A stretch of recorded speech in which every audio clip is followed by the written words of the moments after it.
Yes?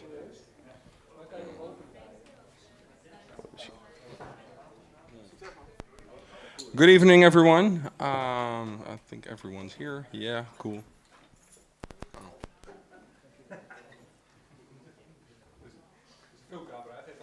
Oh. Now, hello, everyone. Good evening. I hope you all had a great dinner with us.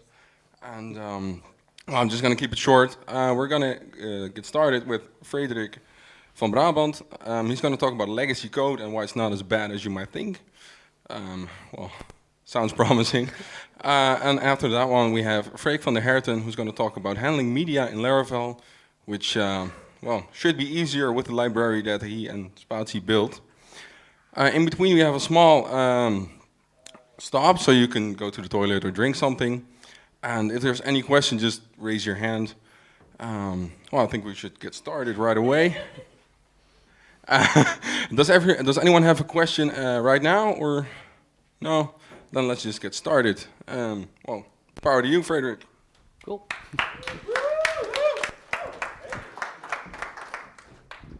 Hey, I'm Frederick. Let's first start with some interaction, shall we? So, who's worked with legacy code before? Cool. Who plans to work with legacy in the future? No? Who likes working with legacy code? Pim loves it. Great. So, first a bit about me, because I'm a narcissist. This is me, the beautiful stallion. That's what I call myself. Frederick Vanbrabant, you can follow me on Twitter, maybe Frederick. I have a blog where I rant, not that often, but I do it sometimes. frederickvanbrabant.com. And I'm a keyboard for hire. Currently, I'm employed by Ode aan, which is a company in the Kronos group. They hired me to kickstart a new company. That's what I'm doing there. And we're deeply searching for new developers. We have offices all around Belgium, which is a different country. Yes, I'm from Belgium. That's the awful accent you hear. Belgium, often known in other countries as the country that's been described by John Cleese as a fat, lazy, beer-sodom, pseudo-French bastards. That's us. Okay, let's get started on the talk. So, again, some interaction with the audience, which is you guys and girls. So, who knows what these devices are? One should be kind of obvious. Yeah, sure. Anyone? What the points? There are more points to be earned here. So we have an Apple Watch and we have the Omega Speedmaster Professional. Few numbers about what we're seeing here. This is an Apple Watch. Goes for 330 euros, the cheapest one, and goes all the way up to 70,000 euros. It's with gold and stuff. It's fancy. It also has a red button, so you can show off to your friends that you have the extra money to spend. The other one, the Omega Speedmaster, is just merely 5,000 euros. That's this one. This one has like a bunch of features. It can check your heart rate. There was this new feature that's been promoted recently on Twitter, where a person fell off his bike, and the ambulance was called automatically because it detected a hard fall. Really impressive. Yeah, if you fall with this watch, you might break it. This has a sapphire screen. It's made of a very nice sapphire screen. This is plastic. Again, agenda function, can do your taxes, it can find you a new girlfriend or boyfriend. This might bring you a new girlfriend or boyfriend. The middle arrow here, doesn't move. No, because you might be thinking, what do these two buttons do? Well, it's to start and stop the stopwatch, because it's also a stopwatch. 5,000 euros. Another few fun facts about this one. It loses about 5 seconds a day in accuracy, and you need to manually wind it. It doesn't have a battery in it, doesn't have anything. So why the hell would anyone buy this watch over this watch? Because it's 5,000 euros, but for 5,000 euros you could also buy a couple of those watches and be the fanciest person in the room. No, the thing is, this watch has been on the moon. This is the watch that Neil Armstrong wore on the moon. The entire crew of NASA wore on the moon. It's the moon watch. It's the famous moon watch. It has a bunch of moving parts. I forgot how many. This thing is 40 years old. This thing is weeks old, months old. I don't know, the new one. I'm not really into Apple stuff, to be honest. So the thing here as well, this one will be obsolete in 2 years, a year, 3 years, 5 years. I don't know. This one will be obsolete 60 years. I don't know. This thing will still tick in 60 years. If it doesn't, you bring it to a watchmaker. They can fix it, and it's going to cost you 1,000 euros. That's reality. But it will fix, and it will run for another 60 years. This one, if you bring it in 5 years to an Apple store, you say it doesn't tick anymore because it never did. But if you want it to work again, they would just say, yeah, just buy a new one. That's the reality of the situation here. Does that mean that any of these watches are better than the other ones? Well, no. Just they solve different use cases. Okay, that's a first interlude into what we're going to do. Foreboding. Anyone know what this company is? Correct-ish. This is obviously Zuck's company. And you might not notice, but in 2007, Facebook had this really embarrassing situation where you could inject some headers and it would return raw PHP code. It just dumped the entire homepage, the index.php, on your screen. It was there for a few seconds, maybe even minutes, but some people obviously copied it, and it's fully on GitHub. I didn't dare to put it on slides, the code base itself, because I'm not an idiot, and I don't have an army of lawyers. But it's not pretty. It's actually very, very ugly code. It's the first 15 lines or something are include once, and there are a lot of references and comments and some jokes in there. It's really, really ugly code. Then again, it's 2007, everyone was writing ugly code, but still it's a company like Facebook, so you shouldn't expect it. What happened after that? You might recall that Facebook is still on something like PHP. They kind of merged with a different technology called hip-hop. They tried to develop their own branch, but the reality is that they never threw it away. They didn't do like Twitter did, to go to, they went to Ruby on Rails, and then they again back to Nodes, and then they came back to PHP or something. No, I'm telling lies. No, but it's true. No, it's not true, but the thing is, Facebook never rewrote the software. There's a small chance that the same ugly code that was present in 2007 might still be present in Facebook, but refactored, abstracted, maybe remolded, but the reality is there. The same ideas, the same code base is still there. And so far for the interlude, the thing I would want you to take away from this interlude is, like my friend Ed Sheeran once maybe told, there's a big inherent value of a code base. So a code base has all the ideas already there, a legacy code base that is. So the reason a legacy code base still exists is because there's a lot of money to be made by that code base.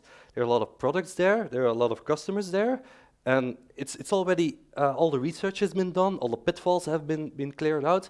The only thing that's probably remaining is maybe some bad code. And that's where a developer comes in, try and clean the code. So there's a lot of bad stigma about legacy code bases. Nobody likes to work with them. They're useless, they're worthless. But is that really the case? Because all the value is there. It's just like a rough diamond. You need to clean up a bit, and then you have a beautiful product with a beautiful code base. Now let's just try and solve that code base, right? And that's what we're going to do today. So let's get started. How did I structure this talk? I structured it in 3 big parts. So I have the mentality. This is just the general mentality on how you should dive into a code base. Then we have the code mentality that really dives into how we should look at code and maybe the mentality we should have towards the code. And then the last part is how we're going to actually some options on how to rewrite code bases and how we should tackle some smaller issues and bigger issues in the code base. So first off, the mentality stuff. That's this slide. As I said before, this might go against a lot of reflexes as developers, but don't rewrite. Don't just look at the code base, think, what a moron wrote this. I'm going to rewrite this. We don't actually care about it. I covered it before. You're going to lose a lot of value, but not only that. Just stand back for a second now, and you have like a team of, take 10 developers. You have a big product. You inherited the code base. You have 10 developers. How are you actually going to rewrite that code? Are you going to split your team in two? Because your product is still on the market. People are still using your product. So take, for example, you're going to split your team up in Team A and Team B. Team A will work on the new application in whatever language or whatever technology, and this is like the clean code base. And then you have Team B that works on the legacy code base, which will also include new features, but they can be kind of hacked in because we're going to throw the code base away anyway. Who wants to work on Team B? I don't think you might find a lot of people who want to work on, okay, you're part of Team B now. So yeah, you're alone now. So everyone wants to be in Team A, right? That's the cool part. You're going to do the cool technology stuff, and you're going to do the deep dives, and you're not going to do the same issues again. And part B is like the thankless thing, where you just like write new features in a hacky way because you're going to throw them away anyway. So it's never going to be. And what if Team A fails in their rewrite? And you think, well, at least we still have Team B with the code base. We can like maintain it further. But it's all been hacked together, and it's all like nobody was really interested in writing it, so your code base actually degraded. Another thing that's often the case is Team A will over-focus on issues they had before. So if there was like this huge center mass of a model with some very complex business logic in it, then Team A will focus on like, okay, we're not going to recreate that big mess, and we're just going to maybe really, really analyze what went wrong there, and how we can try and not get in the same situation again. But then they're going to over-focus on that issue or piece of the code base, and maybe undervaluate other parts of the code base. So there's always this you're just shuffling problems around. Also, you're switching up your known issues with issues you don't know you have. So my advice here is to not rewrite, not always rewrite, and just take a sober approach to it, see what you have, and maybe try and improve it. Again, audience interaction. Who said this? This is a very famous quote. I've given this talk a few times now. Nobody ever guessed it. I thought it was a very famous quote, but apparently it isn't. Nobody? It's indeed Mark Zuckerberg. Mark Zuckerberg. Nice one. You're the first one who ever guessed it. Or if, as I like to call him, a guy that never worked on legacy code, because this is horrible advice. This might be great advice in startups, and you need to get a market share, and you need to focus on time to market, but this doesn't work in stable product environments. Don't move fast, don't break stuff. Slow down, talk about stuff, write it out, discuss it with people, create an action plan. That's the main idea here. Don't rush it. Time away from the computer, where you're just in a meeting room, where you're with a whiteboard and where you're discussing things with developers, is way more valuable than just diving in and start hacking on code, because the code that will emerge from the meetings will be of very high value for years to come, not months to come, but your product will go for years on. So don't go too fast there. Your team should act like it's an open source project, because you now have a big code base with full of pitfalls, full of errors, full of unknowns. Well, document everything. Do everything in English, so you can have external developers come in and out very easy, and make it very easy to set it up. You don't want the hassle of people to just dive in and have 4 days of setting up the code base. Try and make it as easy as possible. So act like it's open source. document everything, make it, and make sure that everything is like really, really easy to step in. Automate and analyze everything. There are some really cool tools out there like Code Climate and Scrutinizer, which can analyze your code base. I'm, by the way, not affiliated. There are other tools out there. They can analyze your code base with static analyzing. And they can, for example, I think Scrutinizer does it, where they can grade every file in your code base with a score from A to F, I think.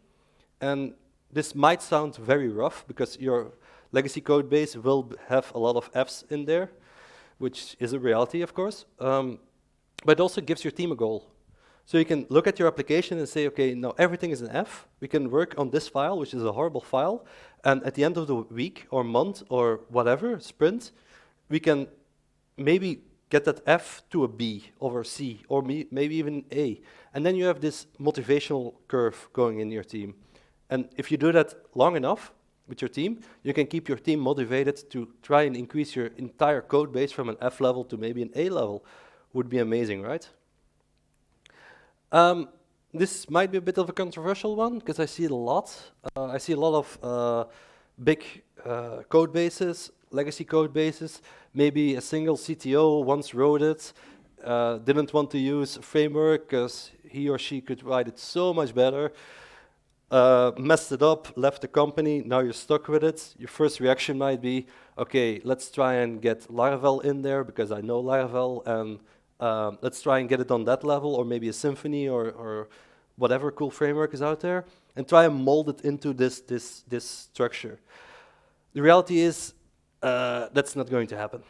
You can try and mold it into that structure, but it won't work. You can never have a clean integration into a framework once it's been from this entire legacy mess.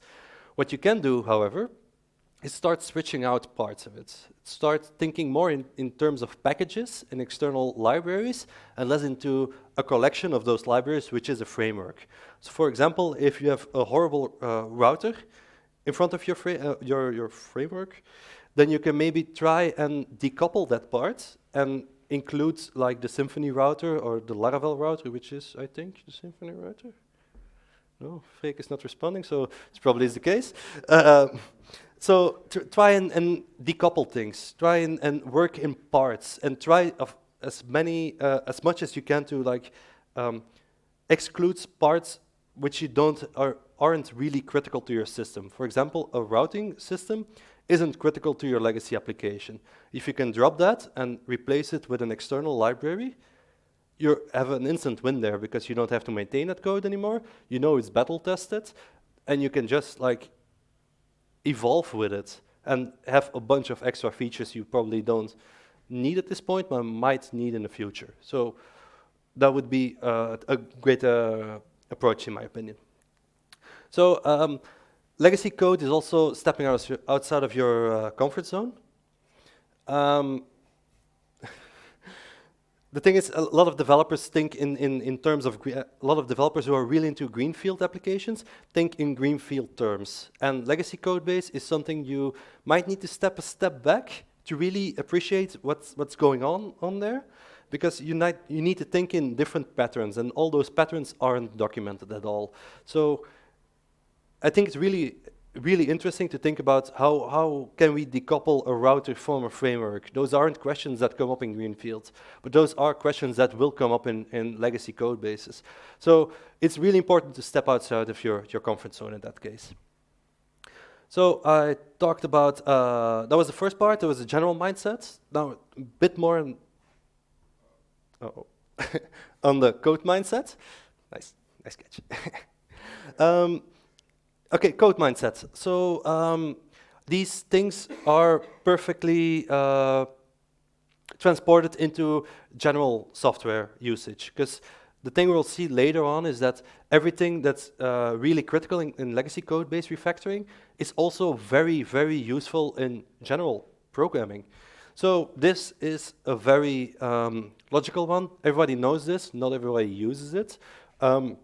Keep your methods and classes small. This is really, really, really the case in legacy software, because you need to like discuss code bases easily with people, and that goes a bit easier if you're not discussing the payment service or the God class whatever, and you're just talking about the payment card selector class. That's a bit easier to discuss these things.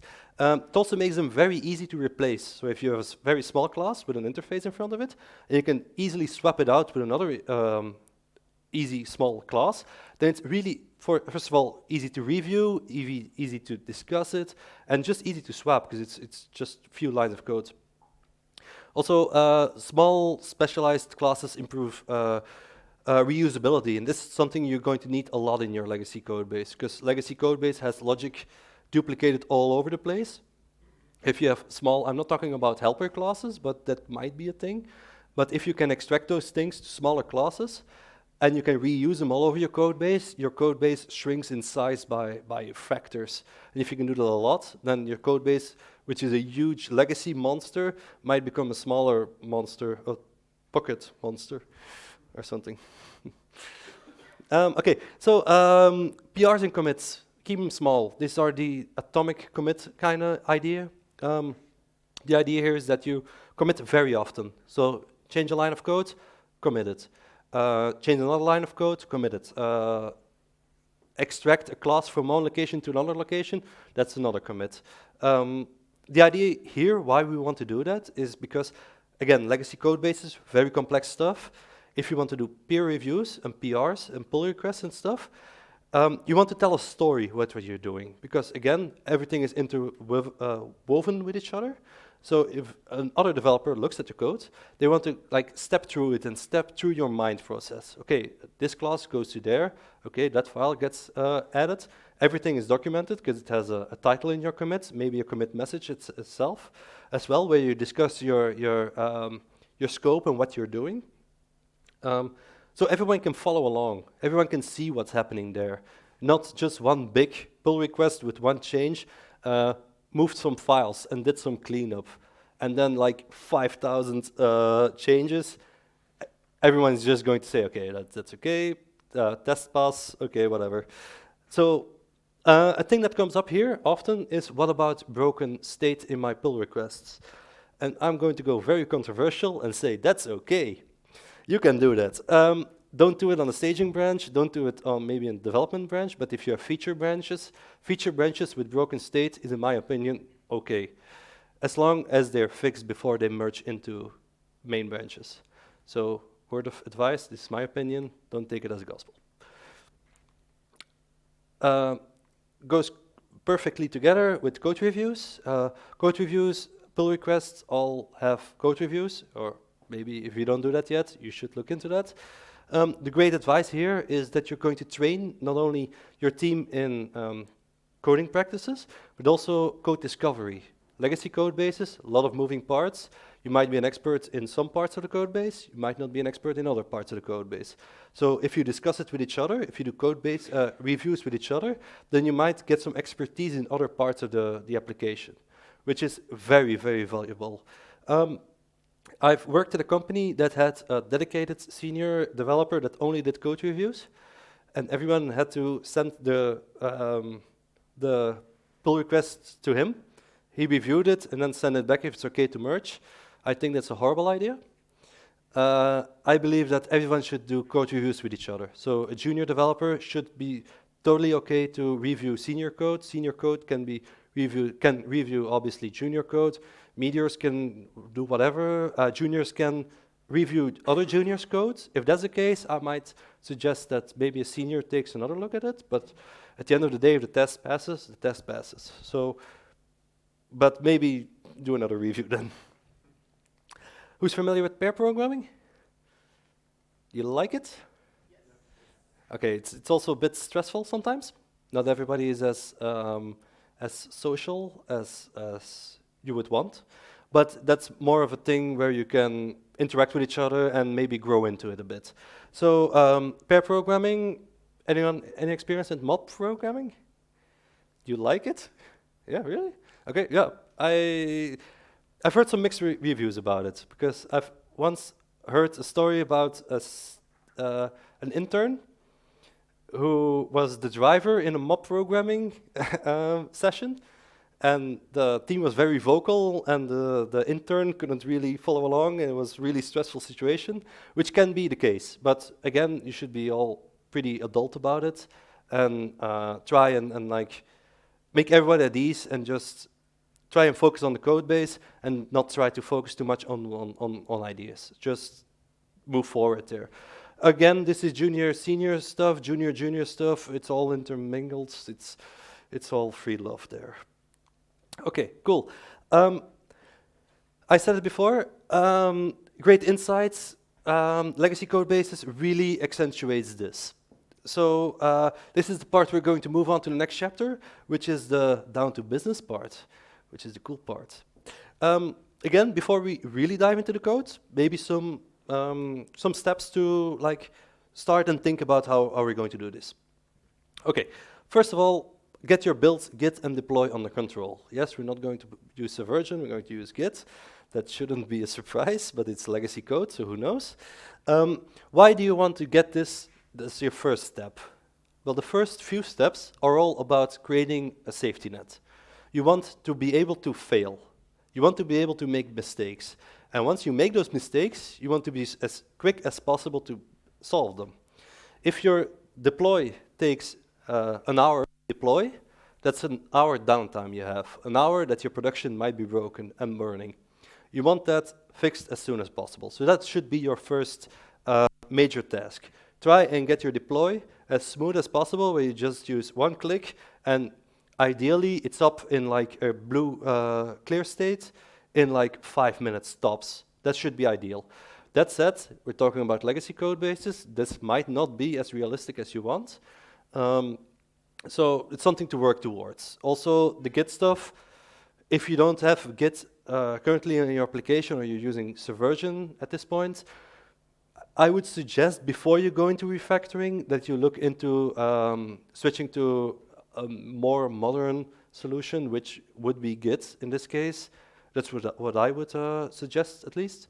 And again, try to be able to have all the benefits of code reviews and branching and rolling back and rolling up and modern solutions there. So get that in order, first thing first. Second up, you're going to dive deeply in code, and you want to use a debugging tool. A lot of people love the dump and die approach, which is DDD, I think. But even though that's perfectly acceptable-ish in greenfield stuff, I would really advise against it in big legacy product applications. You're going to lose a lot of time there. If you do the dump and die stuff to step through it, I would really suggest using Xdebug.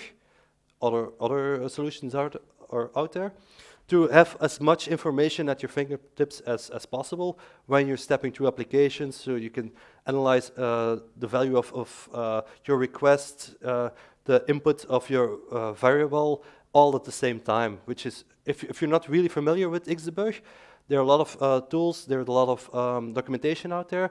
At least give it a try. It's really going to really going to benefit you in the long run. So really look into that if you're not familiar with it. Which ties perfectly into this one. Controversial as well. So VS Code, Atom, Sublime, really popular tools. Nothing wrong with them in Greenfield. If you're working legacy code bases, I would suggest you use something like PHP Storm or NetBeans if you really want, or something like that. But again, PHP Storm really can have a lot of impact, because again, legacy code bases, a lot of spaghetti code, a lot of interwoven business logic, and it goes everywhere. You really want that extra backup, and that backup is supplied by a full-blown IDE. Then now there's always the part of the talk that someone raises their hand and we have an awkward discussion, and okay, you won this time. If you use Vim, you can use Vim, whatever. It's just, you do you, but it's on you.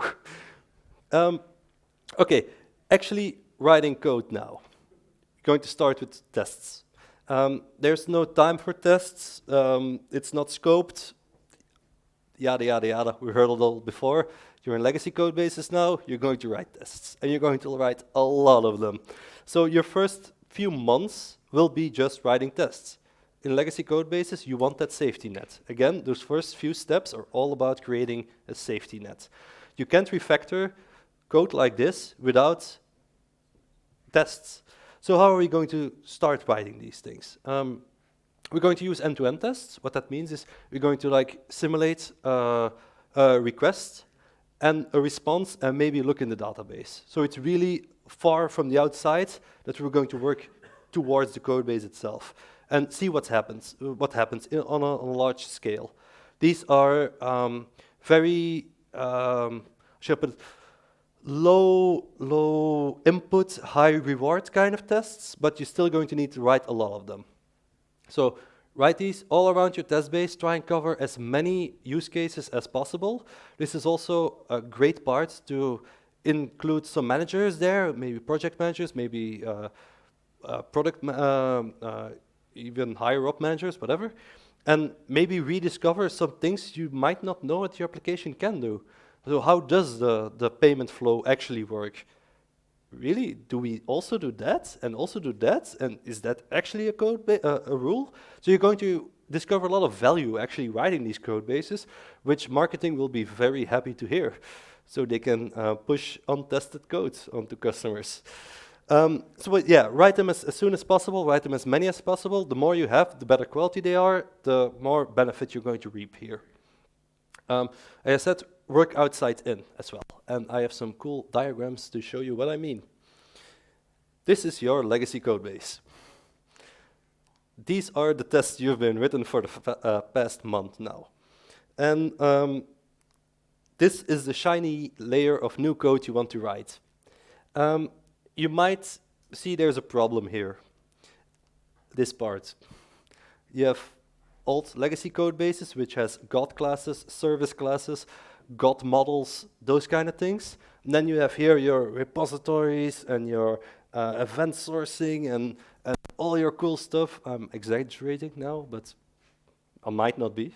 So how are we actually going to marry these two parts of the application together as quickly as possible? Because you want high reward stuff. You want to have new features because customers are waiting for those new features. Okay, let's look at some code. Is this readable by everyone? Yeah? Sure. Okay, so this might be a legacy code base file. First of all, we have 1 million lines of code above. We have 1 million lines of code below. That's how it works. We create some connections in the code base with our passwords in there. It's all good. We create a connection. If that connection gives an error, we die. That's what legacy code base does. Then we're gonna write some raw SQL stuff. We're going to query it, and then we're going to close the connection. The thing is, you can't argue that this doesn't work. It's not clean, but it works. But we want to refactor this, right? Now, we can start writing a repository out there and inject it to the constructor with dependency injection, but you might not really have a container yet. Or your container might be set up, but you still wouldn't be able to pass it in the constructor because this part is also newed up in another file. It's a big mess. So how can we actually quickly refactor this to maybe some new lines? Again, the solution I'm going to propose here is a solution. It's not the solution. It's just a solution. It's called translation layers. Sorry. So what's this? This might look very ugly because it is. You're going to create between your old code base, your legacy code base, and your new code base, you could create a translation layer. This translation layer looks a bit like this. It has a static function. Normally, not a big fan, but we're doing a translation layer here. And we're going to get the container. Again, a big no-no, but again, translation layer. We're going to allow it. Just bear with me. In that container, we're going to get the food repository, and then we're going to do the add food from the repository. That repository this, in my opinion, okay code. Again, it has to fit on a slide, but it's okay. It's testable. It's okay. It's cool. So if we take a look now, what happened here? is this was the old file, and we refactored it into this. Through the translation layer, we interacted with the old code base, and we implemented the new code base, all through that translation layer. Now, should you keep those translation layers? That's obviously the big question, because they're not very pretty. No, of course not. But again, all these lines of code replaced by this one. You're going to add the food, in this case, the stroopwafel. And everywhere you're going to add food, now you can just use this line. Everywhere you see all these kind of things, you can replace them by that line. The new code base is fully tested, so that's nice. Your old code base is end-to-end tested, so that's also, it should still work. And now you can start replacing stuff like that through methods like these. And your old code base will shrink, your translation layer will grow, and your new code base will grow as well, till the point that your old code base is very, very manageable, because it's full of these kind of things. And once that's the case, you can just drop the translation layer with this old layer and just directly connect your controllers to your new code base. That is an approach on how you can do it. There are a million other approaches, but this is something I've used in the past, which was very successful and actually kind of smart, fast to implement. So, okay, cool. Once you're at that stage, you should include all the other tests. Again, legacy code base, a lot of value, a lot of customers. It should be thoroughly tested from the first letter to the last letter. I don't really believe in 100% test coverage, but that doesn't mean you shouldn't try and do your best in testing. Another thing that comes up very, very often is this one. These days it's a bit less because everyone's been bitten by it. Half a year ago, everyone still was, yeah, we should do microservices, and now we're a half year later, and everyone is like, let's maybe not do them anymore. But say you want to do, why wouldn't you want to do microservices at this point? Well, you're in a legacy code refactor, and there are maybe some chances that your focus should be on actually refactoring code bases and not on microservices and Kubernetes and stuff. Also, if you have a big team there, your DevOps people will also probably not be all that royally spread among you when you're in legacy code bases. So let's just focus on the code base itself.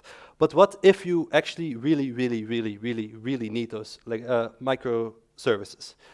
Well, remember this ugly transition layer we just did? Here we interacted with the container and we added the add food.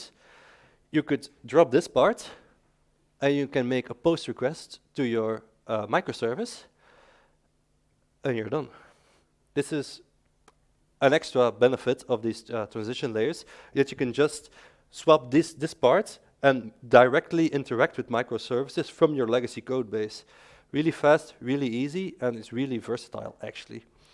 Again, I wouldn't really recommend the microservice part at this point, but you do you, again. Yeah, this part, it's always a cool part. It used to just say DDD without the quotes, because it's not very DDD at all. It just has some IDs from DDD in it. Refactoring a legacy code base into a DDD system, yeah. But don't let it stop you. Let's just try and implement some DDD IDs into this code base. So this is an ID of the DDD stuff, which is kind of a bigger one. It's ordering your per domain and not per se per action. So this might be an MVC kind of approach of a legacy code base, if you're lucky. I've seen much worse.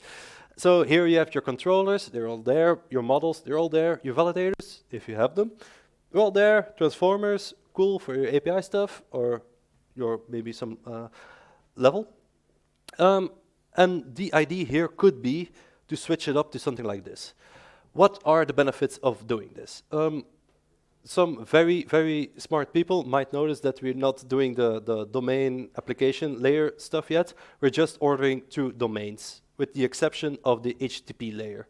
The HTTP stuff still stays the HTTP stuff, but now we're going to switch it up between users and posts. Those users have the validators in them, and everything related to the users is here. Everything related to the posts is here. Again, this is not that very hard to do with a legacy code base. It's just restructuring a bit, but you have some very big upsides at this point. First of all, it's really easy to think in mindsets of classes. So your user create class is now just your create class under users. Everybody knows what's going on because you can just look at the namespace.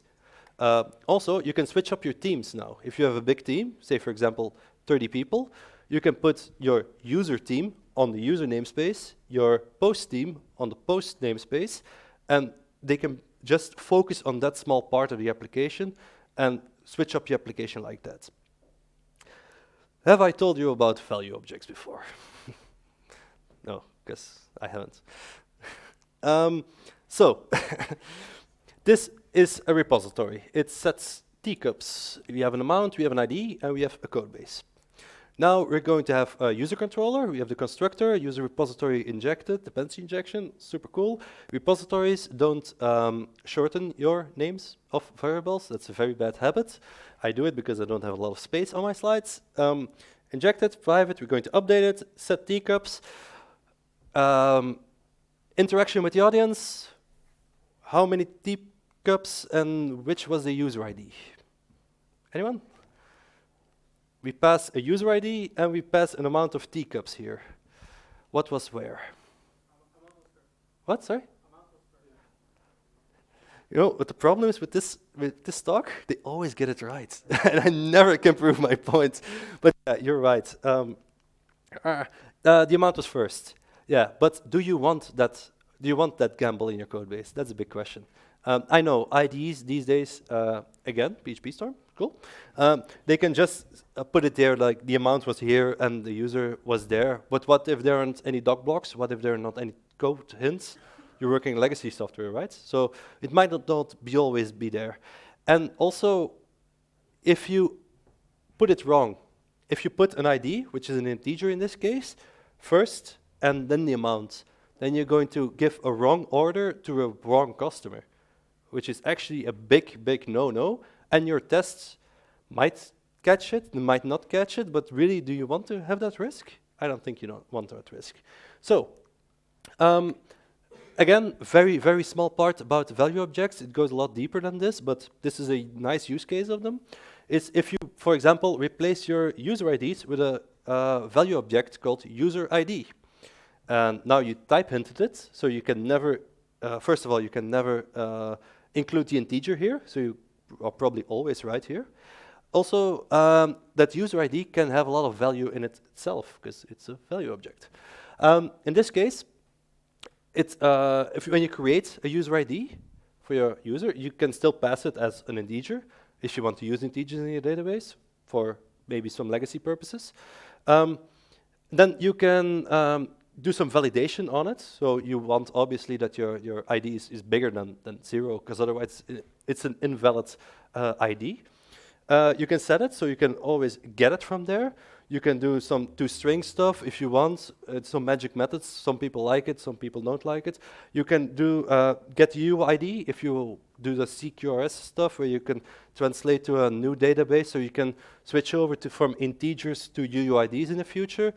This is something if you're going through a transition, but it shouldn't just work like that because it's always going to return a different one, but it's more a transition kind of stuff.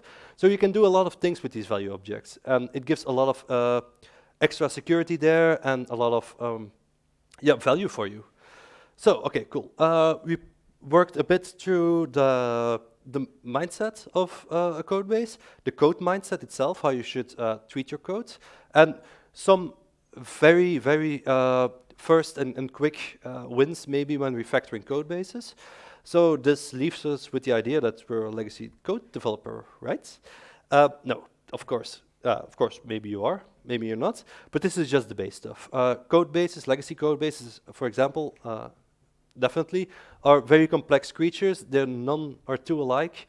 So it's always different issues, different problems, they'll come up, so there's no talk in the world or no book in the world that can just prepare you, read it, apply it to your code base, and it will work. So you really have to keep an open mind towards it. It all depends on the project you're in. Everything is a bit of a weighted gamble you do there. Try and see what sticks, experiment a lot, and communicate a lot with your team, and I think you'll do just fine. Also, you're going to see a lot of funky things in your code base.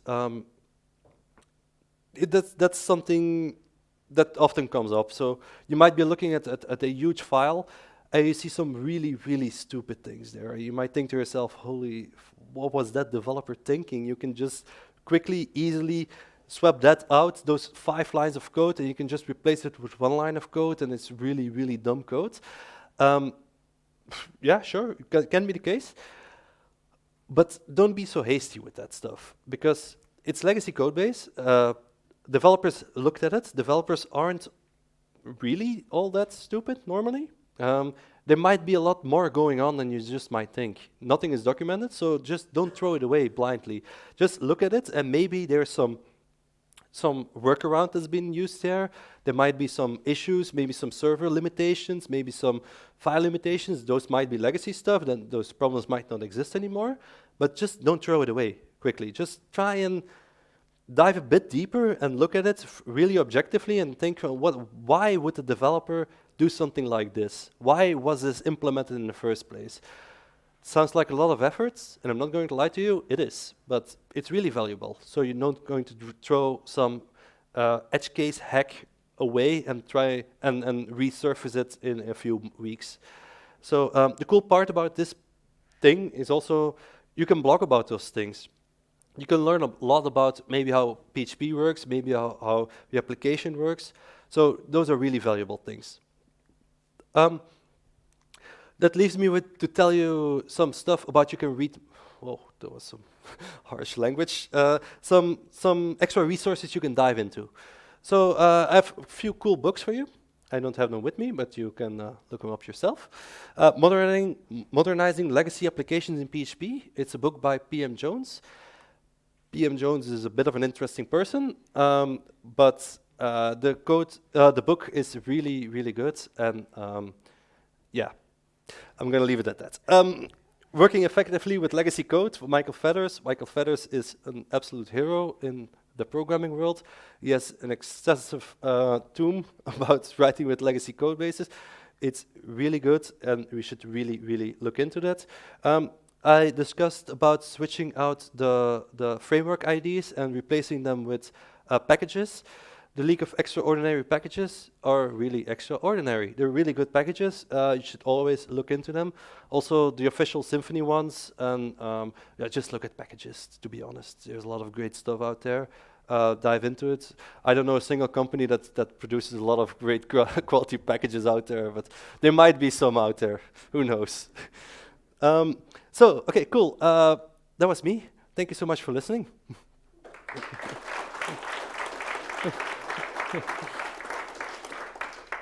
Does anyone have any questions? Yeah, sure. I kind of disagree with your point about Great. Facebook code. Since it helped us a lot to actually when something broken, because that's always the case with legacy, nobody knows how it should work. So you actually have to touch that code. To push it to production as fast as quickly and get the feedback and understand what actually happened and what is missing, bring it on the test and put it back to production. Okay. So that is one of the main things that helped us a lot with the legacy part. Okay. I'm just going to quickly repeat your question for the audience at home, because we're live streaming. So the question was more of an was not really a question, more like an interaction, where pushing to production as quickly as possible, so break stuff early, Facebook quotes, has a value where you can get quick user feedback from your customers, which is great, I think. But the downside there is that you're burdening you're using your customers as test subjects, and you're customers are paying for your product. Yeah, yeah. So But once something's broken already, so yeah, you don't know that. That's the yeah, yeah, but thing. mostly the case with legacy, something is broken, you have to fix it. Yeah, but that's why you shouldn't hastily. The person suggests that we should. Well, if something is broken already, which legacy software is often the case, that there are broken states in your application, then, well, it doesn't really have that much of a downside because customers are used to the broken states. Am I correct there? What? Yeah, In but paraphrasing? they're used, I don't have to fix it. So Sorry? if something's bothering them, Yeah. it needs to be fixed. So yeah, Yeah. but what I think about it is that you shouldn't quickly, hastily. I agree that there's broken state in applications, definitely, but if that's the case, you shouldn't hastily try and push things to production yet. Try and fix as many bugs as you can, as many features as possible, in a very mindful and internal state as possible, and release only when you're fixing stuff at that case. But if you want to dive deeper into that, I would really greatly suggest we talk after the talk, and we'll dive a bit deeper there. Yeah, sure. I also think he's pointing out the thing that you should not be afraid touching things you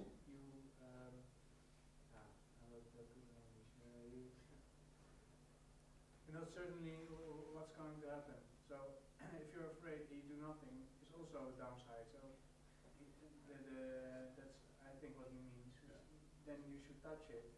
If it's broken, you get the feedback from the customer. Because mostly business cases, the people who actually created that already left the company, Yes. documented nothing. And Okay. you look at the code and like, maybe for example 7,000, 8,000 rows of code, and like, what the hell is happening here? And you have to fix something in those 8,000 lines of code. And something you have to do, and sometimes it has to be fixed immediately and just push it to production. See if it fixes it, bring it on the test. And Okay, but it's not like you do something, well, I hope this is good code. That's not the case. okay, I You do not have to be afraid. understand. But let's try and discuss it after the talk. Okay. Understand Okay. what Yeah, I understand what you're saying, but yeah. in that shit pile of code, and then proceed from there. Okay, great. Get knowledge by pushing and getting feedback and bring it on the test and understand what's actually happening. Okay, great. That's more helpful. Okay, let's discuss it after. Okay, great. Yeah, sure. First of all, I wanted to thank you. Ah, Great yes. talk. Ah. Great to get a little bit of your insight into this subject. Great. It's been always a bit of controversial subject to many. But in your talk, you mentioned that you're hesitant of advising anyone to use microservices, and I just wanted to, I was just wondering what are your arguments? Okay. Why are you hesitant about it? So the question here was, why would you be hesitant to include microservices at this point, or just in general? What- Just in general. I think you meant it like that. Um, Or in this very particular case. Okay, so both cases. Let's just touch both cases. In legacy code bases, I think there isn't a lot of focus on using microservices at this point because it adds another layer of complexity to your already very complex task of refactoring a big legacy code base. At this point, you have only a finite soup of resources there. And if I were to allocate those resources, I would allocate them more into writing tests and testing the application and try to make the system as robust as possible, instead of adding another big unknown to the equation, which are microservices. So in the case of legacy code bases, I would advise against them because it's going to give you some headaches you would always have with migrating to microservices, but at this point in the application lifecycle, you don't want it. You just want to have a stable application and look from where you're at that point. That's what I would advise. In a more general approach, I'm not against microservices at all. Some applications really thrive on microservices. For example, there's the Monzo example, which is a big bank in the UK, which is a collection of a few hundred microservices. There's no main application. It really works very terrific. So that's a really nice approach of that thing. But also, if you want to go to scales like that, I'm not saying that every application should have the same scale or dynamics of a big bank, but be aware of the extra complexity that it always brings with you. Also, you're going to need a lot of DevOps people, and they aren't all that common. Like, I think a lot of people can work with Docker, but Docker is just the tip of the iceberg. We're talking about if you want to go full microservices, you're going to have a big Kubernetes setup. You need to maintain that stuff. You want to bring Kubernetes to production. Also, your local development environment is going to be really complex, might be very hard to train juniors into that setup. Again, I'm not dissuading, I'm not suggesting microservices, but just know that it brings a lot of abstraction issues and maybe some complexity that you might not want. So I hope that was an answer to your question. Anyone else? No? Okay, cool. Then again, thank you so much. If there are any more questions, you can follow me on Twitter, or you can just reach out. I'm here all night. Depends on how long the night is. Okay, cool. Thanks.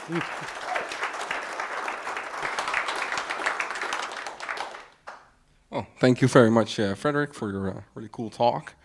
Well, we're going to have a little small break. We'll see you back in 10 minutes, so Freek can give his talk to everyone. Yeah, see you soon.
We're going to get started with the next talk. Is everyone around?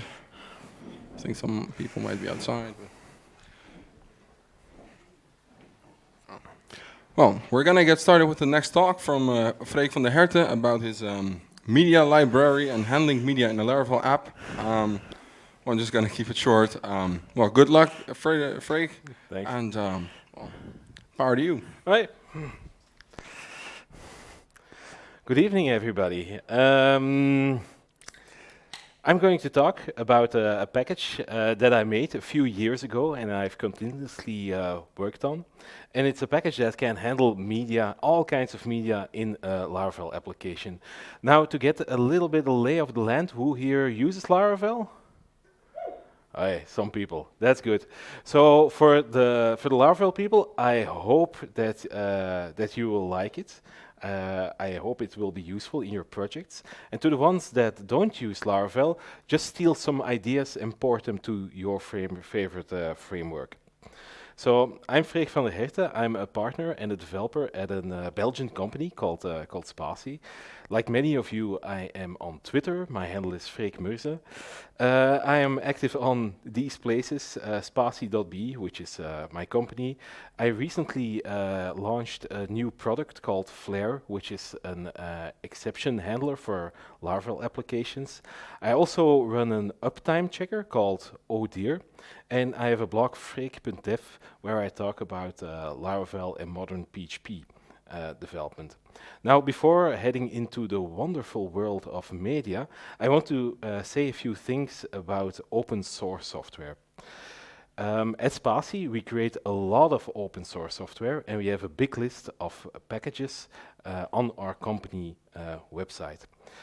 Here are some stats about them. We now have over 250 public repositories. In August 2016, we had 800,000 downloads, and in August of this year, we approached nearly 50 million downloads. The download rate of all our packages is now over 2.5 million a month.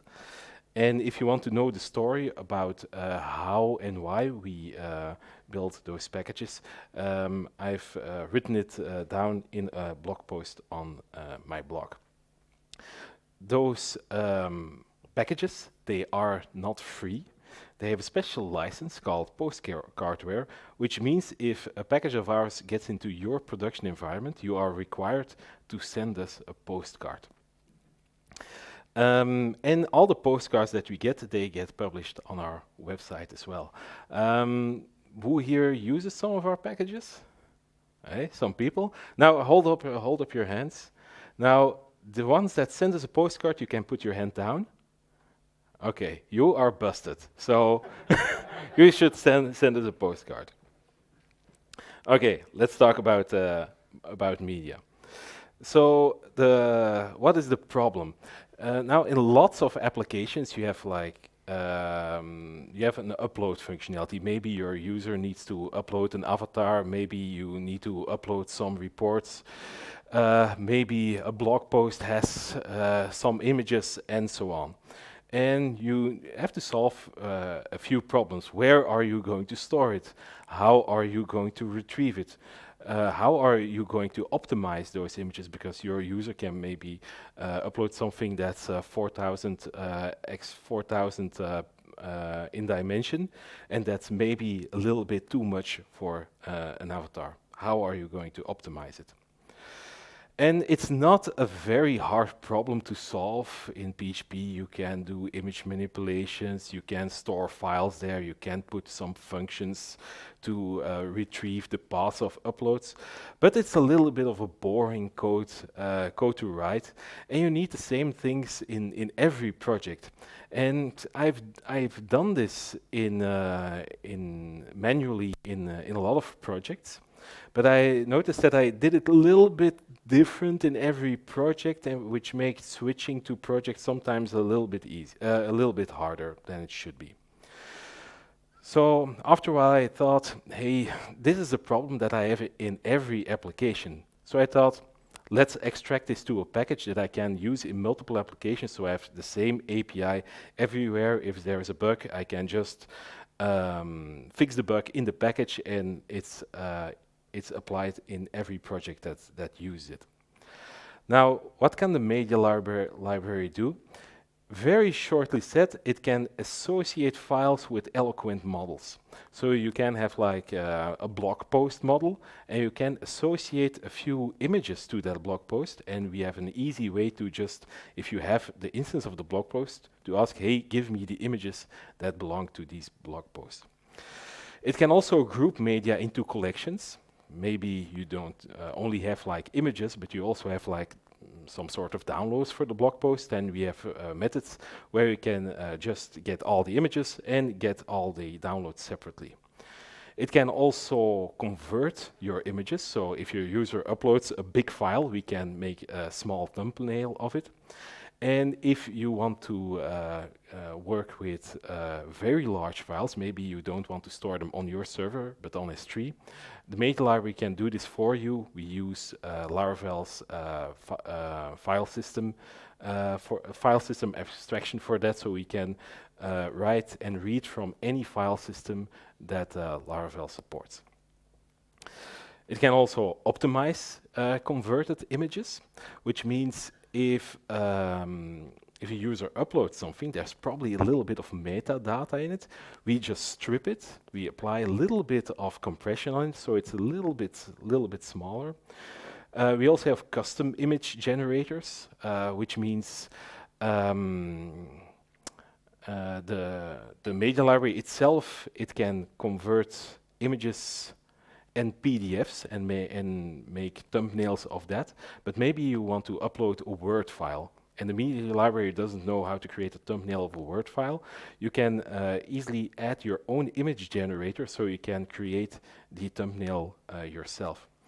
You can also customize the directory structure, because by default, the media library will just use plain IDs, incrementing IDs to store stuff, which means that maybe a user can just go over the URLs. I go to URL 1, what's the image there? I go to URL 2, what's the image there? Maybe you don't want that. You can customize that directory structure to make it a little bit harder to guess. And we can also store custom attributes to any media. Maybe if you upload a photo, maybe you want to have the name of the photographer in there or the year that it was taken. The media library has functions for that as well. So like with most of our packages, we've written extensive documentation about it. You can find them on our documentation site.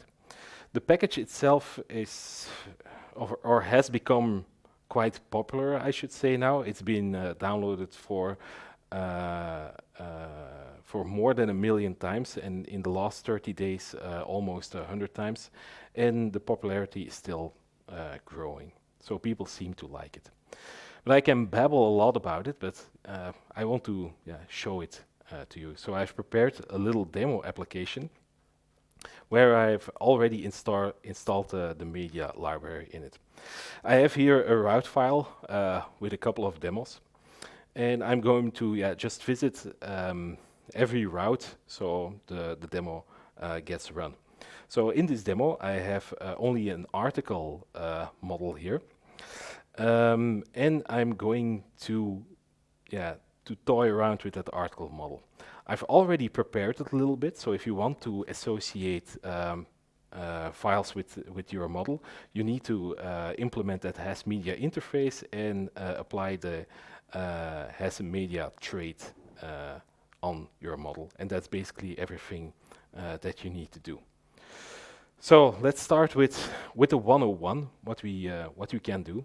So we are going to just create a new model, and we are going to associate a file with it. I've got a test JPEG, and add it to the media collection. So let me hit that route now. So I have here a command which I can do that. So now in my public directory, I have a media folder, and it's still empty. But if I hit that route, you can see there's a file here, one test.jpg.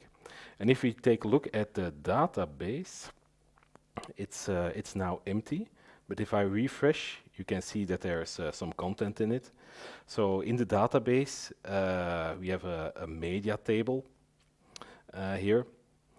And you can see that this media is associated with an article. That is the file name. We also store the MIME type and the disk where it is stored upon. And that media disk, that is just the media folder in the public directory. So yeah, I've added something to the media library. So how do I now get the path and the URL to that media? Well, if I fetch the last article, so that's just the article object, I can just call getMedia on it. And then I get a collection of media objects. And if I just get the first one, then I have a single media object, and you can see here that we have all those properties. And if you want to have like a URL to that media, you can just call get URL on it, and you get the URL which you can use in your views. If you want to have the path to that, you can just do get path, and you get the path to the first media. So that's how it works. We also have a few convenience methods, because this is already quite long. If you want to have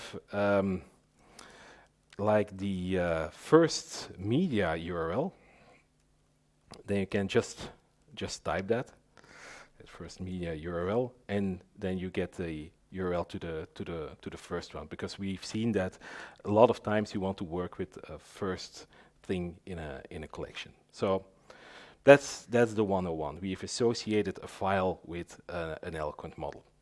Let's go a little bit further. I'm going to skip a few demos in the interest of time.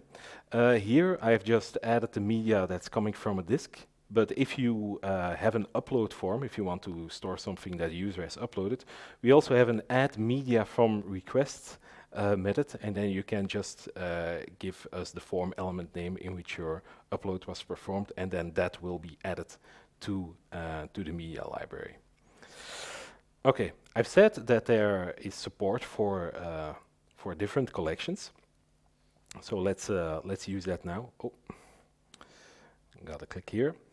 So in this one, I'm going to create another article, and I'm going to add a file to the media. I'm going to add a file to the media library. I'm going to associate it with that article, and I'm going to put this test JPEG in a media collection called images, and I'm going to put this zip file in a media collection called downloads.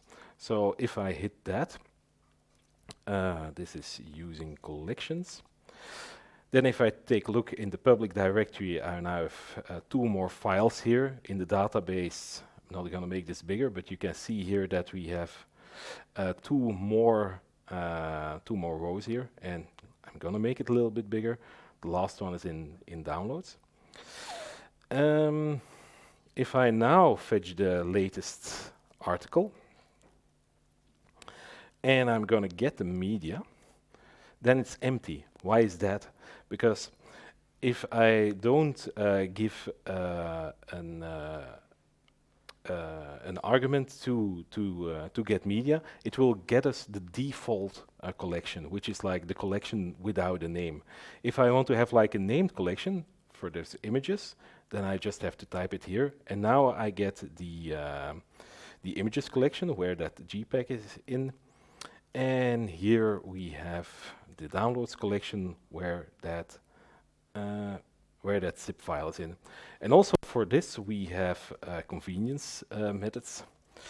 Article last, get first media, maybe path of the images. And then I have the first media path of the images collection. That's how that works. I hope that's already a little bit clear. So these are just the basics. If you delete your articles or any model where there's media attached, we will also delete the file, so you don't have to take care of that yourself. So now I have files here. I'm going to just delete all those article models. I'm going to hit the delete models route. And with any luck, all the media is gone as well. So you don't need to keep track of those files yourself. Let's go a little bit further. So I've said that the media library, it can also create conversions of your media. For instance, a thumbnail. How do you let the media library know which thumbnails you want to have? Well, you need to define those collections, those conversions on your model. So on your model, what you should do if you want to have conversions is add a function called register. How is it called? Media conversions. And here in that method, you can actually register conversions. and it's called add conversion, add, add media conversion. You can give it a name, so this will be the thumbnail, and here you can say which manipulation should be performed. So here I can say the width should be 300 and the height should be 300 as well, and it's going to fit your image inside that box. Now you can also have multiple media conversions. So I can have a media conversion called arty. Maybe I'm going to make it sepia, and maybe orientation. I think this is the degree. We're going to just flip it upside down. Okay, so now I've added these conversions to the article. Now, if I add something to, if I associate an image now to the article, those conversions will be performed. Let's try that now. So I'm going to hit that using media conversions route. And it takes a little bit longer because it needs to perform conversions. And here we have the original file, and I haven't shown you this. This is like where Laracon 2017, I think, took place, and it's a big one. This is the original one. If I open up conversions, we have the thumbnail, which it fits inside that box of 300 x 300, and we also have that arty one, which is upside down and sepia. Now, if you want to have if you want to retrieve the path or the URL to those conversions, that's very easy as well.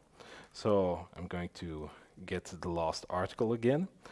I'm gonna get the first media URL from the images, and then I get the original one. And if I want to have the URL to the thumbnail, I just add the name of the conversion to this, and then I have the path to the conversion. Or the URL to the conversion. If I want to have the path, then it's get first media path. That's how that works. Okay, back to web. Let's see what we have in store. I'm also not going to demo this to keep the talk a little bit shorter. I should say that all those conversions by default, if you set up a queue in your Laravel application, then it will perform those conversions on the queue. So your requests where you handle the media upload, it will be very fast because those conversions will be done on a queue. If you don't want to have your conversion being performed on a queue because you need it immediately in the same request, you can perform it non-queued, and then it will be performed in the same request as you've added it to the media library. Non-queued. Let's see, optimized images. Yeah, I've said that we try to optimize these images a little bit by applying a little bit of compression and throwing away the metadata. That's also an opt-in feature. So if you don't want to have like optimizations, you can tag on non-optimized here. And why would you not optimize it? Maybe if you have an application where you work with artworks or something, or pictures made by photographers, they're very picky about this. You can't apply any compression on it. You want to have like the original, and then you can have like non-optimized. So let's see what the difference should be in size. So I'm going to hit that optimized images route,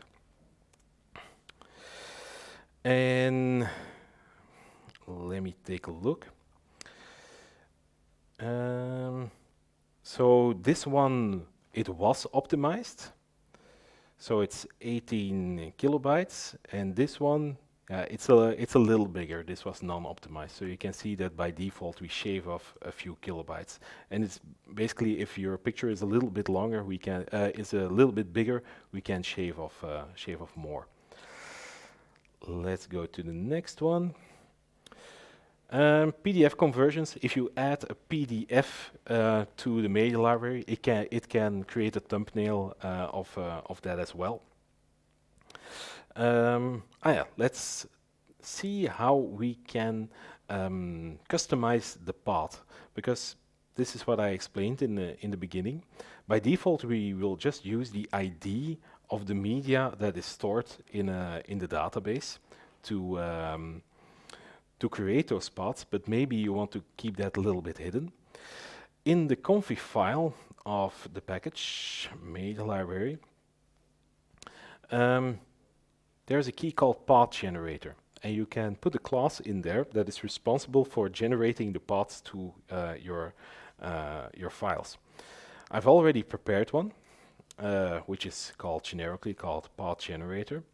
And let me let's take a look at that one. So this class is responsible for giving us the path to where a media should be stored. And here I've said that you should MD5 the IDE, which is concatenated with the config key to make a value that is non-guessable.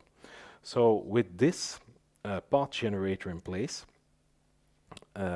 let's add something to the media library again. So here we have customizing the path.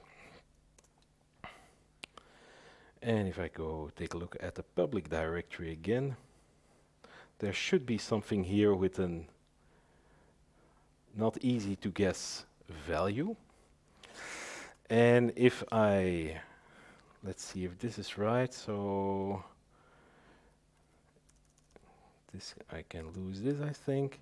If I get the first media path now to that image, you can see that it will use that your URL or path that you can't easily guess. Of course, that works with URL as well. So that's how a path generator works. I've said that the package can also work with multiple file systems, and putting something on another file system is actually very easy. You just add the name of the disk you can configure as a second parameter. So let's hit this route. Using S3. And it takes a little bit longer. Oh, I don't know if I have Wi-Fi. I have Wi-Fi. Here in transmit, this is an S3 bucket. If I refresh now, you can see that I've added these files with a conversion on S3. And if I now ask for the last media URL, you can see that it doesn't give us a relative path to our own application, but it will actually give us a link to S3. And the cool thing is, where you will call these functions, maybe in your view or whatever, you don't have to think about on which disk is this, in which path is this. You can just always use these functions. What do we have next? Defining the media collections.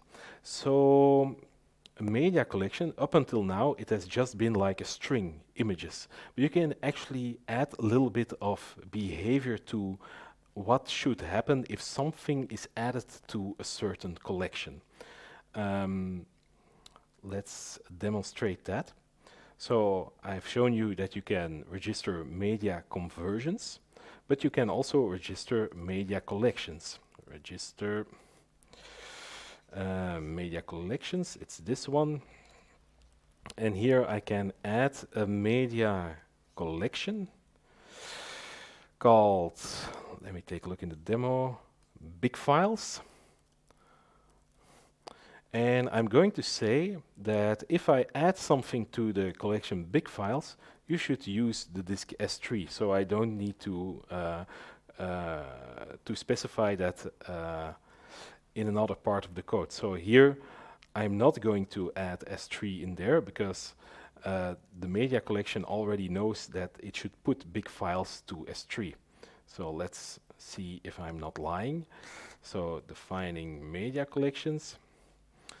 And with a little bit of luck, there should be a second file here, and there's a new one here.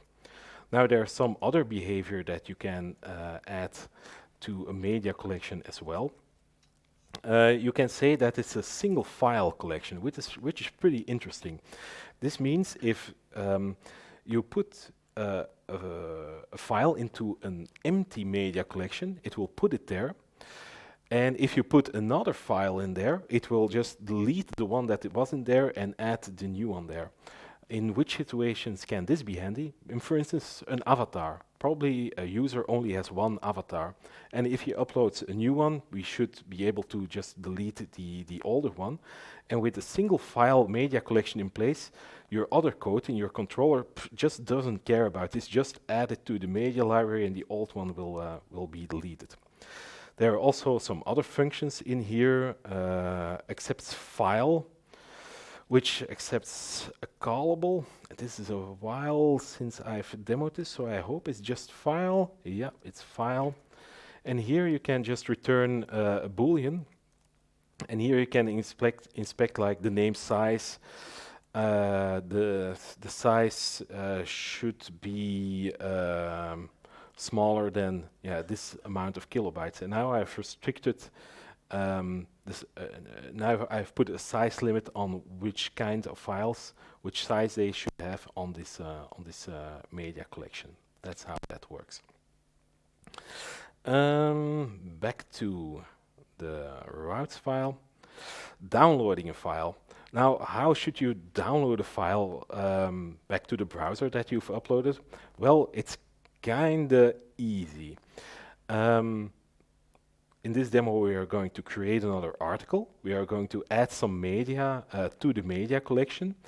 And if I do that, let's just die and dump so you can see it. If I go to downloading a file here,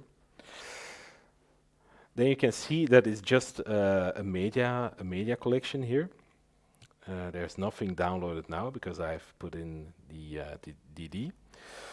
And if you just return a media object in your controller, or in this case a closure, it will send a response, a file response, so your browser is going to download it. So downloading a file, and sure enough, there was the download, and it's now in my downloads folder. Of course, downloading can also work from S3. So here I'm going to create another article. I'm going to add a dummy file to it, to the media collection downloads, which is stored on S3. And if I now hit this route, downloading a file from S3, it's going to upload it to S3, and we're immediately going to download it from S3 in one go. So again, here what I'm trying to say is that in your controller, you shouldn't care about where the file is stored. If you want to let the user download something, just return the media object in your controller, and the media library will do the right thing. Now here's something that I've spent some time on to get it right.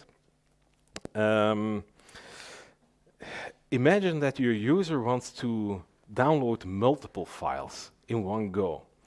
Now, you can't do that. You can't have like a response that gives you multiple files in one go. So what would you do? You would just create a zip archive, just store it on your disk, and let the user download that. Well, the media library can do that even for you too. And behind the scenes, it's a little bit magical. I'm not going to show you the code. There won't be a zip created on your file system. It will actually stream a zip to the browser. And here's another cool thing. In that zip that is streamed, the files that are seemingly inside that zip, they can come from locally and from S3 file systems. So in this demo, I'm going to create an article. I'm going to add some media to it, a text file.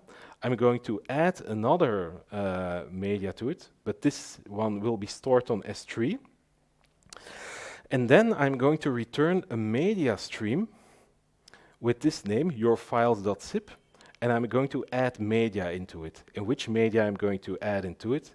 All the media that I've just added. So let's see if this works. So downloading multiple files. So it's going to upload it one locally, one to S3, and then we're going to get it back in a streamed form, hopefully. Here, your files.zip, and I have it here. And if I open that, then you can see that the extracted content are those files, and one was from locally and one was from S3. So this saves a lot of time if you want to let your user download multiple things. Okay, let's go to the final demo, and that is responsive images. So what we are going to do here is make sure that a browser, let me put it differently. Your browser will be in a certain size, probably. Some people have large screens, some people have small screens. On your cell phone, you probably want to have like a small image, and on a desktop, it will be a large image. And the media library can handle that for your tool. And this is a feature called generating responsive images. So the first thing that I'm going to do is generate those responsive images. So let me hit that and show you the result. So the only thing that happens here that is special is with responsive images is being tagged on here.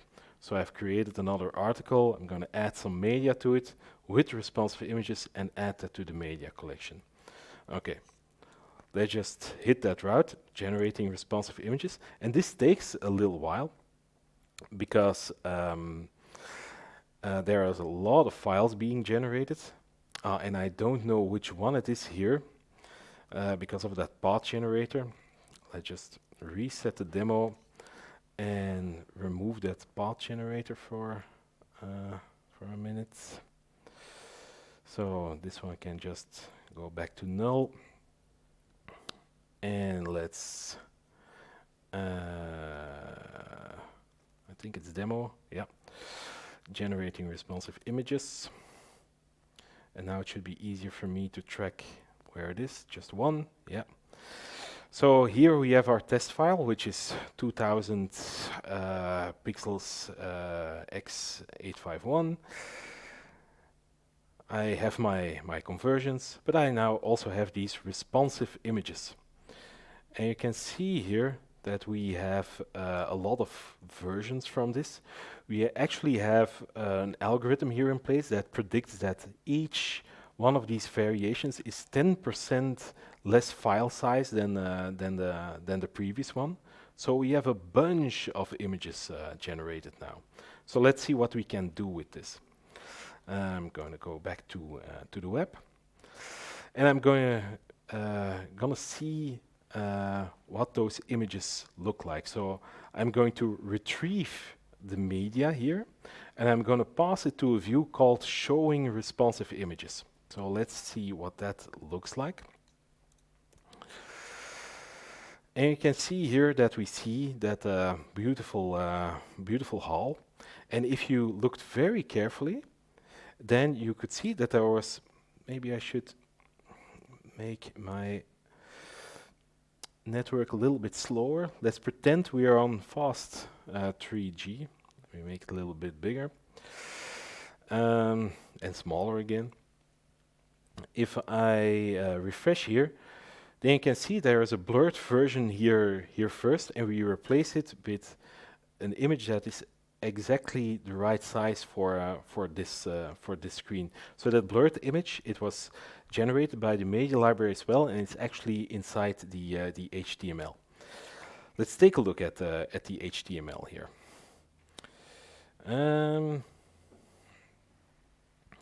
So here we have an image, and instead of a source, what you might be used to, we have a source set attribute. And here you can see we have all those files here that were generated. You can see here that the first thing here is the path, but the second parameter is a width value. And what we say here is if your screen is 2000 pixels, has a width of 2000 pixels or larger, use this image. If it is this large, use this image. This source set attribute is not something that's invented by the media library, that's actually a standard. So this is supported in all browsers. So if I make my window a little bit smaller here, then it has downloaded here the smallest image possible. And let me move this away. If I make it bigger, then you can see the browser saying, hey, I'm a little bit bigger. I'm going to download the larger ones now. And if, I don't know if you can see this well, but if I do this fast, you can actually see him replace it. So this is like a pixelated version. If I make this bigger, I've seen it that there was more detail in it after a few seconds, but I don't know if you've seen it there. Let's try it once more. So lots of pixels, lots of blur. Let's make it bigger. Nah, that doesn't work. Is it coming? No. If you want to see this from a little bit up closer, just ask me after the talk, and then I will show it to you. So this is like incredibly powerful. If you're like on a small screen, you will actually only get the smaller image. Maybe if I can show it this way. Here it says that it's now using that small image of 661 pixels. If I make it a little bit larger, now it uses the one that's a little bit larger. So, and the only thing you had to do to get that right now was to tack on those that with responsive images call. That whole HTML here with the source sets in here, and this is I don't know if you can see it.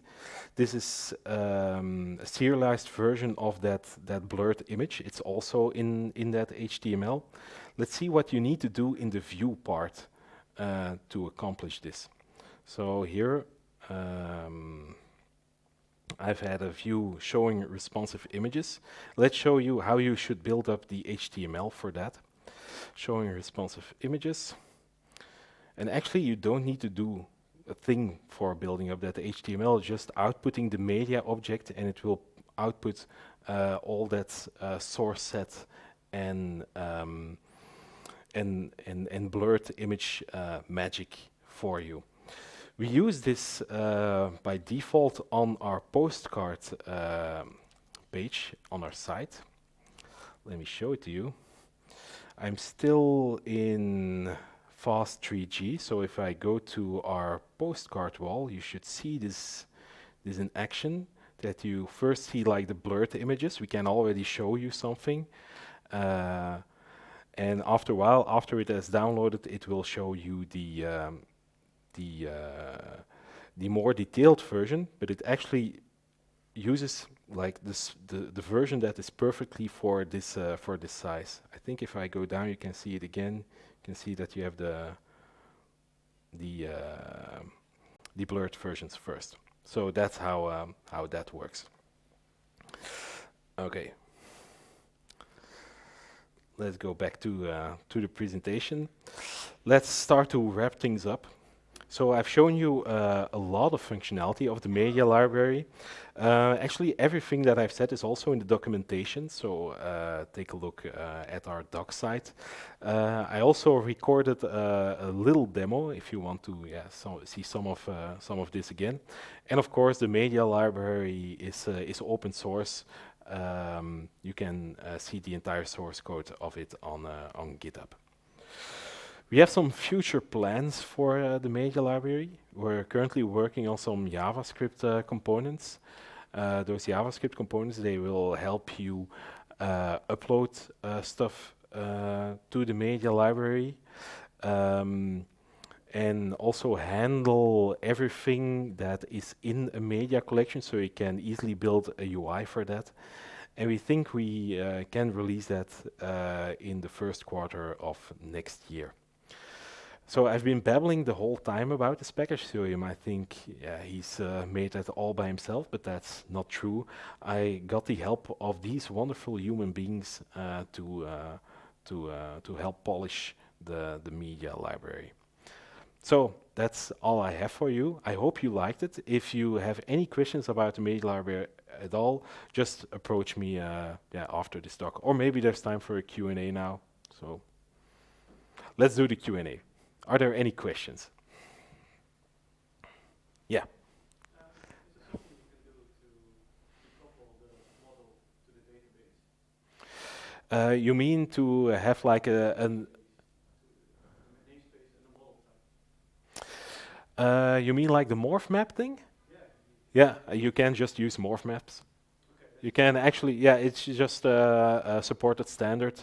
If you define a morph map for this, it will just use that. That's media, but something I saw one of the guys I work with Mhm. that you can just put a domain name or something, and then that model says this domain maps to that. Yeah, it's a standard Laravel feature. You'll find it in the Laravel documentation, and then in the database. Not the fully qualified name of your model will be stored, but a string. Yeah, yeah, One question. yeah. Sure.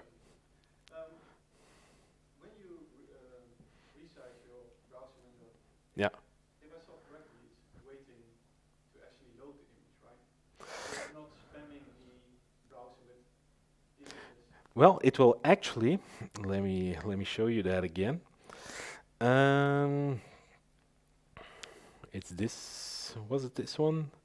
No. Let me go back to the demo. It's showing responsive images.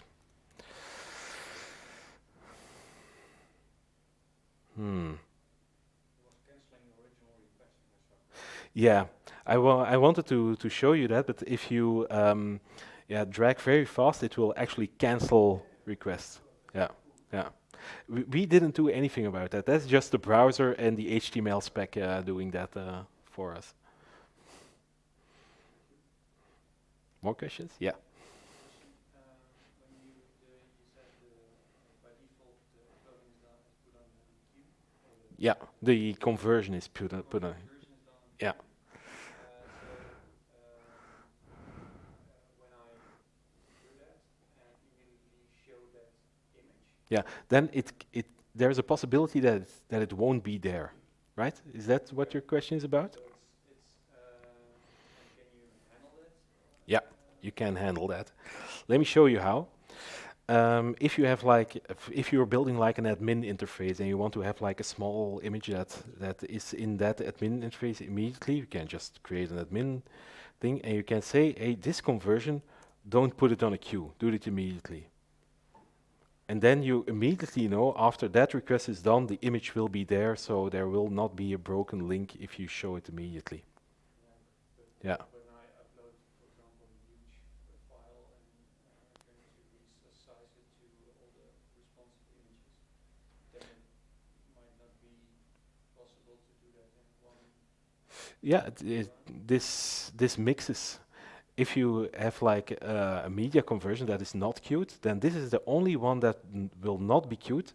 This one will be queued, and responsive images generation is queued by default.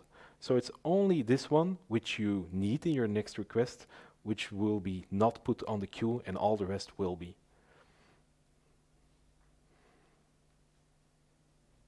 Yeah, sure, no problem.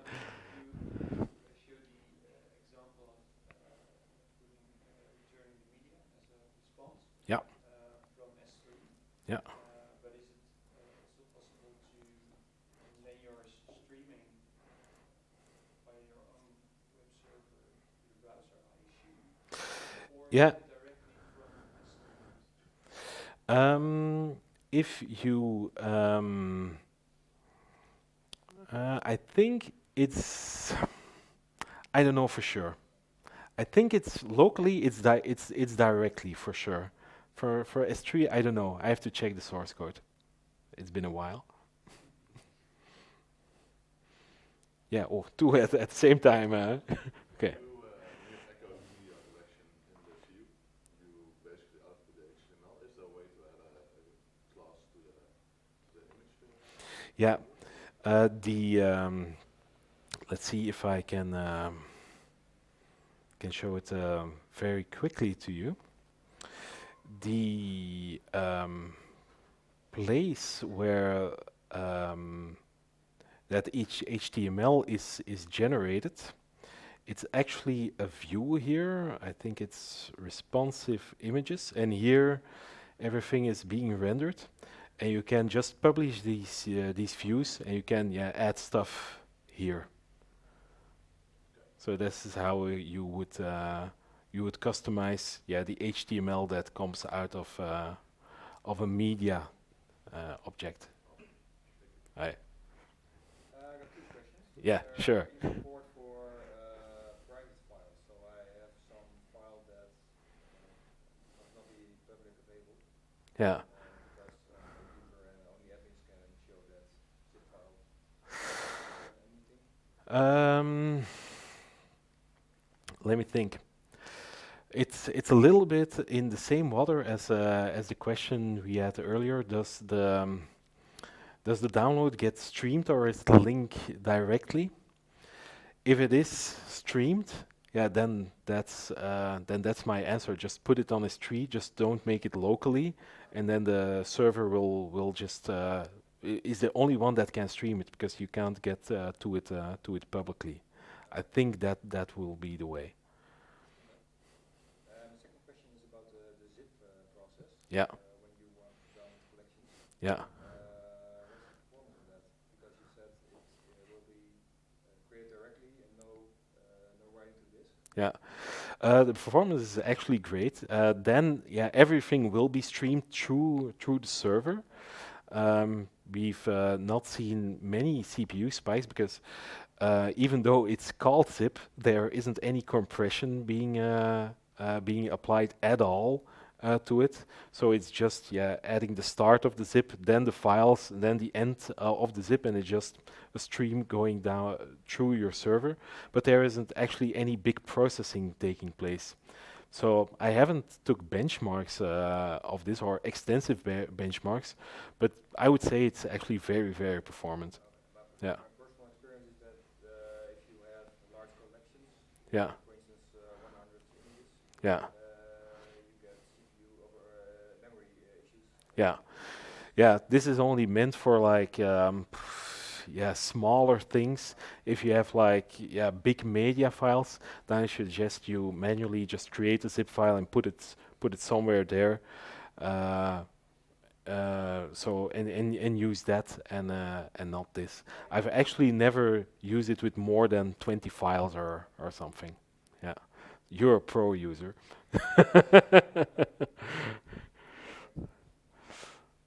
Okay, I think we're finished. Thank you all for your attention.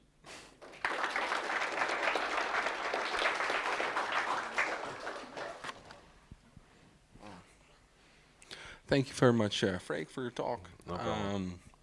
Well, it was really informative, and well, thank you again. Thanks. For both you and Frederick, we have a little present. I'm going to juggle this around. One for each, no names. Okay. There's one for you. Thanks. And one for you. Thank you. Thank you again, and please a round of applause for both our speakers. Thank you. if you want, there's still some beer left, I think. And well, this was the last talk of our meetup today. But feel free to hang around and ask questions or just well, talk to each other. Thank you. Thank you. Super cool.